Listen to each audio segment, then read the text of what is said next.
हाँ जी, तो फाइनली वो घड़ी आ गई है जिसके लिए आपने जिस सब्जेक्ट के लिए सबसे ज्यादा मेहनत की थी और जिस सब्जेक्ट में आप लाने वाले हैं एग्जामिशन। लेकिन एक रियल पेपर लेके मैं आज आपको समझाऊंगा कि अगर पेपर मुश्किल आता है तो उस पेपर को कैसे अटेम्प्ट करना चाहिए, और अगर पेपर इजी आता है तो कौन सी गलतियां उसमें नहीं करनी चाहिए। तो वीडियो को पूरा देखिएगा, लिख देगा कि नीचे जाके लिखिएगा कि हम आज एग्जामिशन लाने वाले हैं। ऑल द वेरी बेस्ट, सभी को बहुत मेहनत की है, मैंने भी और आपने भी। आपने बहुत ज्यादा की है और रेगुलर बैक टू बैक आप पेपर दिए जा रहे हैं। तो बच्चों सभी के लिए ऑल द बेस्ट, और पेपर बहुत बढ़िया जाएगा और एक पॉजिटिव नोट पे हम खत्म करेंगे इसको। तो सर फटाफट से बता दीजिए अब है क्या टाइम मैनेजमेंट। तो बेटा देखो, टाइम मैनेजमेंट वाली चीज है क्या। जब भी आप किसी पेपर को उठाते हो तो उस पेपर को कौन कौन सी चीजें नहीं करनी चाहिए। पहली चीज, इस पेपर की सारी पहली चीज तो एमसीक्यू पढ़ने ही नहीं चाहिए। सर क्यों नहीं पढ़नी चाहिए एमसीक्यू? क्योंकि एमसीक्यू शुरुआत में करने ही नहीं। और जो चीज आपको कंपलसरी करनी ही करनी है, चाहे आपको आती है या नहीं आती, तो उस चीज को लेकर क्या डिस्कशन करना और क्या देखना। तो फर्स्ट फॉरमोस्ट चीज सब क्या देखेंगे सर, एमसीक्यू को हम इग्नोर करेंगे। चाहे आसान लगे या मुश्किल लगे, और ये बहुत मुश्किल है सामने एमसीक्यू होते हुए भी आप एमसीक्यू को इग्नोर करके आगे बढ़ जाए। और सेक्शन बी में जो कि आपका कितने 98 मार्क्स का है, पहले उसमें से अपना 70 वाला चुनना बड़ा मुश्किल है। तो सर क्या करना है फटाफट से बता दीजिए। तो आपको भी पता है कि स्टार्टिंग में जो क्वेश्चंस होते हैं आपके, वो जनरली इजी होते हैं as compare to standard costing या बहुत सारी चीजें जो आगे आने वाली है। तो सर चैप्टर्स के क्वेश्चंस पढ़िए। जी हाँ, आप सबको पता है कौन से नंबर पे कौन सा चैप्टर आने वाला है। ऐसे पेपर एनालिसिस मैंने बहुत पहले भी दिए हुए हैं आपको। तो सर सबसे पहला वाला क्वेश्चन मान लीजिए आपने कहा कॉस्ट शीट का आएगा, तो कॉस्ट शीट का आ गया और मटेरियल का आ गया, तो क्या आप क्वेश्चन को कर सकते हैं? Answer is yes. और कॉस्ट शीट में कोई भी नई एडजस्टमेंट दिखे तो उसके लिए मैंने आपको सुपर 40 दी हुई है। सारी एडजस्टमेंट आपकी वहीं से पूछी जाएंगी। क्लोजिंग स्टॉक की वैल्यूएशन बस आपको ध्यान रखनी है।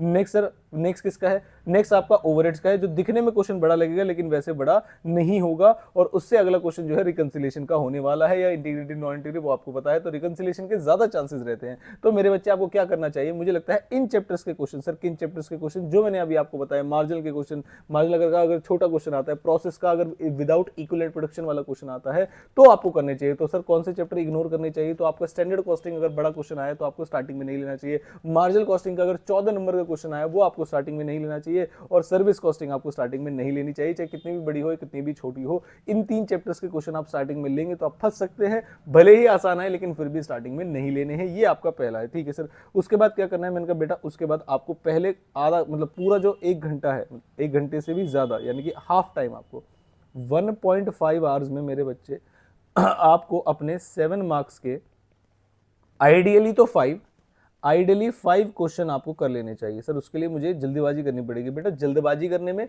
और speed maintaining, decent speed maintain करने में डिफरेंस होता है। तो आप एक डिसेंट स्पीड मेंटेन करेंगे और 7 मार्क्स के एटलीस्ट 5 क्वेश्चन आप करेंगे। 35 क्वेश्चन का आप पेपर, 35 मार्क्स का जो है आप पेपर तब तक कर लेंगे, ठीक है सर। आइडियली है 5, नहीं भी होगा तो 4 भी होगा, और 5वां कर रहे होगे तब भी चल जाएगा।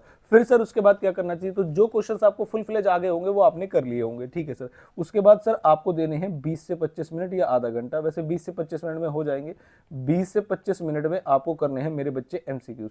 तो इससे क्या होगा सर? इससे ये होगा कि जो क्वेश्चन आपको फुल फ्लेज तरीके से आते थे आपने लिख के उसमें कॉन्फिडेंस ले लिया है, और एमसीक्यूज करके अब आपका फर्स्ट जो रिएक्शन आता है ना कि कोई भी एमसीक्यू नहीं आ रहा है या ये हो रहा है, वो हट जाएगा। और जो एमसीक्यू का रिएक्शन आपके पेपर सेक्शन बी में इफेक्ट डाल के प्रॉब्लम क्रिएट कर सकता था, वो अब आप नहीं कर पाएंगे। इसका मतलब आपके माइंड में कैसे भी चीज नहीं होगी कि सर 30 में से मुझे तो लग रहा है एमसीक्यू में 10 सही जाएंगे या 15 सही जाएंगे। वो सारी चीजें दिमाग में लेकर पेपर नहीं करोगे आप बस इस चीज को लेकर पेपर करोगे सेक्शन बी में से कि सर हमें ये वाले क्वेश्चन हम तैयार करके आए हैं और ये वाले क्वेश्चन हमें आते हैं और हम इनकी सॉल्यूशन कर रहे हैं, ठीक है मेरी बात समझे? हाँ सर। फिर से जो लास्ट का ऑलमोस्ट 1 आवर बचा है, आपने जो बताया है ऑलमोस्ट 1 आवर जो बचा है आपका, उसमें क्या करना है? तो बेटा देखो उसमें बाकी सारे क्वेश्चन अटेम्प्ट करने, ये तो सिंपल सी बात है। लेकिन सुनो, कई सारे बच्चों ने मुझे क्या बोला कि सर सेक्शन बी जो है वो शुरू होता है तो उसमें सेकेंड, थर्ड, फोर्थ, फिफ्थ, अब हो क्या रहा था? 6th और 7th और 8th। सर मुझे 7th का ए पार्ट आता है, बी नहीं आता, और 8th का कोई भी पार्ट आता है, 8th का ए नहीं आता, बी आता है। ओ तो फिर क्या करेंगे सर? तो सर मैं क्या करूंगा ना, 7th का ए करूंगा, और जो नहीं आता बी उसे नहीं करूंगा, तो वो तो बी चेक कर देगा। तो बेटा ऐसा नहीं होगा, आपकी चेकिंग बस यहीं पे जाके रुक जाएगी। तो इसीलिए मैं कहता हूं एक बार आपकी जो थ्योरी वाली मैजिक पीडीएफ है उसे जरूर देख के जाइएगा। क्वेश्चंस अगर आपको कुछ भी प्रॉब्लम आती है तो वहां से आएगी। दूसरी चीज सर, अगर मुश्किल पेपर आया, आपने लिखा है पेपर प्रिडिक्शन, तो बेटा देखो जरा ध्यान से, अगर इजी पेपर आया तो उसमें आप सिली एरर्स को अवॉइड करेंगे और बढ़िया तरीके से पेपर को करेंगे। एमसीक्यूज आपके ठीक ठाक जाने वाले हैं। पहली चीज। तो सर अगर डिफिकल्ट पेपर आया तो क्या करना चाहिए? मेरे का बच्चे, जब भी आपको ऐसा लगे ना किसी पेपर में ऑलमोस्ट हर क्वेश्चन में कोई नई एडजस्टमेंट डाल रखी है, और ऑफकोर्स इंटरमीडिएट के पेपर है, ऐसा कर सकते हैं सर, शुभ शुभ बोलो बेटा नहीं होगा ऐसा, लेकिन 1% के लिए अगर आ गया तो क्या करना है?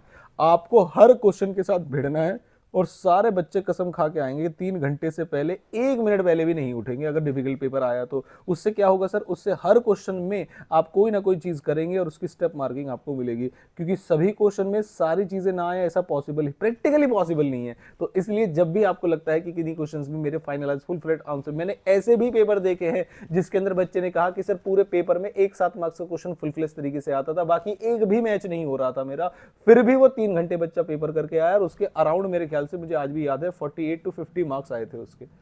तो जिस पेपर में उसका एक भी क्वेश्चन मैच नहीं हो रहा था, सिर्फ एक 7 मार्क्स का क्वेश्चन जो रिकंसिलिएशन का था वो उसे लग रहा था कि उसका ठीक होगा, बाकी कुछ नहीं पता चल रहा था, हर क्वेश्चन में कोई एडजस्टमेंट है, उसे लग रहा था कि पेपर में पता नहीं कैसे मार्क्स आएंगे या मैं फेल हो जाऊंगा, ऐसा करके उसने कहा। लेकिन मैंने, बेटा आप अपने, अगर आप 3 घंटे बैठकर भिड़ के आए हो पेपर से तो आपको कोई फेल ही नहीं कर सकता। इस रूल को आप हमेशा याद रख लीजिएगा। अगर आप 3 घंटे लास्ट तक लिख कर आए हैं, सर चेकर को कैसे पता चलेगा? मैंने कहा बेटा वो छोड़ दो, आप 3 घंटे अगर आपका दिमाग चल रहा है, कुछ ना कुछ आप लिख रहे हो, तो उसके तो मार्क्स मिलेंगे ना। उठ के आ गए तो फिर क्या मार्क्स मिलेंगे? तो इन्हीं बातों के साथ मैं करता हूं साइन ऑफ। तो बेटा पेपर इजी आए या मुश्किल आए, आपको स्टार्टिंग में 3-4 बातें बता दो। बड़े वाले चैप्टर्स के क्वेश्चन उठाने नहीं है, सारे क्वेश्चन पढ़ने नहीं है शुरुआत में। अपना क्वेश्चन पढ़ो उसको लिखो, अपना क्वेश्चन पढ़ो उसको लिखो। हाँ, जिन क्वेश्चन के दोनों पार्ट आपको आते हैं फिर तो आगे पढ़ने की जरूरत नहीं, लेकिन जिन क्वेश्चन के आपको 1 या 2 पार्ट आते हैं तो पहले सिलेक्शन से पहले देख लेना कि कौन से क्वेश्चन आपको करने हैं। तो ऑल द वेरी बेस्ट, मिलता हूं आपसे, हो सकता है अगले अटेम्प्ट में मिले। सभी बच्चों को बता दूं मैं कि हमारी ग्रुप 2 की और बाकी सब्जेक्ट्स की क्लासेस भी अब लाइव है।